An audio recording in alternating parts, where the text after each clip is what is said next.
Hi ಎಲ್ಲರಿಗೂ ನಮಸ್ತೆ. ನಾನು ನಿಮ್ಮ ಆಶಾ ಚಂದ್ರಭಟ್. ಆಶಾ ಸ್ಥಳಪಾಕಕ್ಕೆ ನಿಮಗೆಲ್ಲರಿಗೂ ಸ್ವಾಗತ.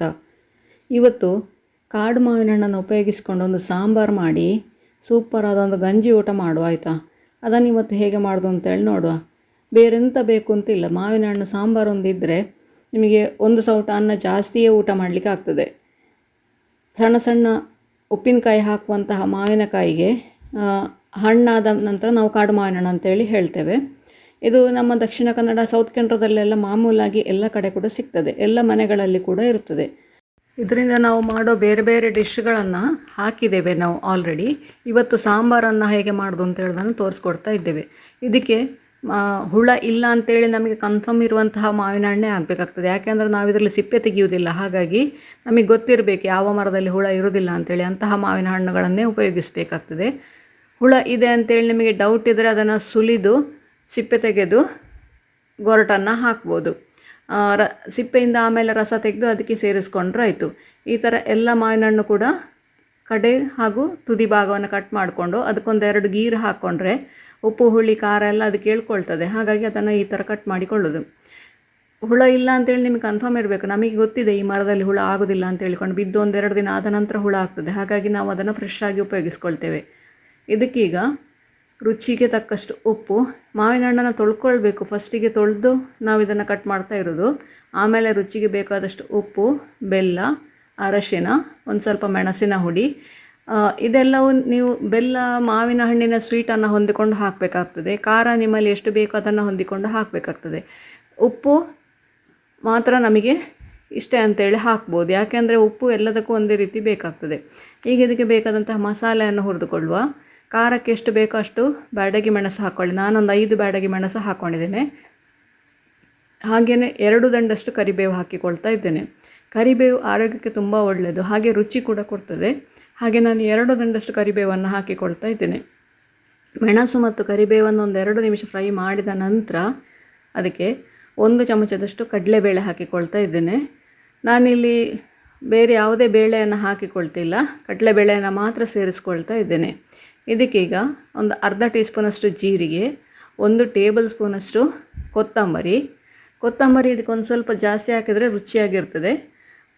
ಒಂದು 4 ಕಾಳು ಮೆಂತೆ, ಹಾಗೆಯೇ ಒಂದು ಸಣ್ಣ ನೋಡಿ ಕಾಬೂಲ್ ಚನದಷ್ಟು ದೊಡ್ಡ ಇಂಗು. ಇಲ್ಲಿ ಇಡೀ ಹಿಂಗಿಲ್ಲ ಅಂತ ಹೇಳುವವರು ಅಥವಾ ಮುದ್ದೆ ಹಿಂಗಿಲ್ಲ ಅಂತ ಹೇಳುವವರು ಹುಡಿ ಹಿಂಗನ್ನು ಕೂಡ ಸೇರಿಸ್ಕೊಳ್ಬೋದು. ಇದನ್ನೀಗ ಪರಿಮಳ ಬರೋವರೆಗೆ ಸಣ್ಣ ಉರಿಯಲ್ಲಿ ಹುರಿದುಕೊಳ್ಬೇಕು. ನೋಡಿ, ಇದೀಗ ರೆಡಿ ಆಯಿತು. ಇದಕ್ಕೀಗ 1 ಕಪ್ಪಷ್ಟು ಅಂದರೆ ಅರ್ಧ ಗಡಿಯ ತೆಂಗಿನಕಾಯಿ ಹಾಕಿಕೊಳ್ತಾ ಇದ್ದೇನೆ. ಅರ್ಧ ಗಡಿಯಷ್ಟು ತೆಂಗಿನಕಾಯಿಯ ತುರಿಯನ್ನು ಹಾಕ್ಕೊಂಡು ಅದಕ್ಕೆ ನಾವು ಫ್ರೈ ಮಾಡಿದಂಥ ಮಸಾಲೆಯನ್ನು ತಣ್ಣಗಾದ ನಂತರ ಸೇರಿಸ್ಕೊಳ್ಳುವ. ರುಬ್ಲಿಕ್ಕೆ ಎಷ್ಟು ಬೇಕೋ ಅಷ್ಟು ನೀರನ್ನು ಕೂಡ ಹಾಕಿಕೊಳ್ತಾ ಇದ್ದೇನೆ. 1 ಕಪ್ ನೀರು ಹಾಕ್ಕೊಂಡಿದ್ದೇನೆ ನಾನೀಗ. ನಾವೀಗ ಮಾವಿನ ಹಣ್ಣು ಬೇಯಲಿಕ್ಕೆ ನೀರು ಹಾಕಿದ್ದೇವಲ್ವ, ಹಾಗಾಗಿ ನೋಡಿಕೊಂಡು ಹಾಕ್ಕೊಳ್ಳಿ. ಇದನ್ನು ಪೂರ್ತಿ ತಣ್ಣಗಾದ ನಂತರ ನೀವು ಮಿಕ್ಸಿ ಜಾರಿಗೆ ಹಾಕ್ಕೊಂಡು ನುಣ್ಣಗೆ ಅದನ್ನು ಪೇಸ್ಟ್ ಮಾಡಿಕೊಳ್ಳಿ. ನೋಡಿ, ಇಲ್ಲಿ ನಮ್ಮ ಮಾವಿನ ಹಣ್ಣು ಬೆಂದು ರೆಡಿಯಾಗಿದೆ.